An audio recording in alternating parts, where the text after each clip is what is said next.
Memory by H.P. Lovecraft. In the valley of Nis, the accursed waning moon shines thinly, tearing a path for its light with feeble horns through the lethal foliage of a great eucharis tree. And within the depths of the valley, where the light reaches not, move forms not meant to be beheld. Rank is the herbage on each slope, where evil vines and creeping plants crawl amidst stones of ruined palaces, twining tightly about broken columns and strange monoliths, and heaving up marble pavements laid by forgotten hands. And in trees that grow gigantic in crumbling courtyards leap little apes, while in and out of deep treasure vaults writhe poisoned serpents and scaly things without a name.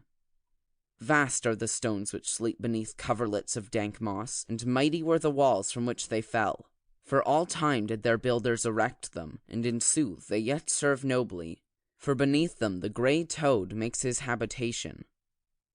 At the very bottom of the valley lies the river Than, whose waters are slimy and filled with weeds. From hidden springs it rises, and to subterranean grottos it flows, so that the demon of the valley knows not why its waters are red, nor whither they are bound. The genie that haunts the moonbeams spake to the demon of the valley, saying, I am old, and forget much. Tell me the deeds and aspect and name of them who built these things of stone.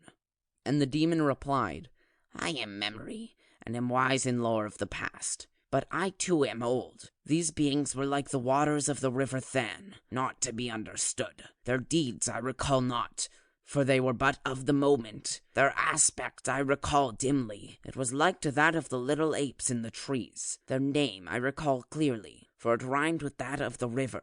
These beings of yesterday were called man. So the genie flew back to the thin-horned moon, and the demon looked intently at a little ape in a tree that grew in a crumbling courtyard. End of Memory.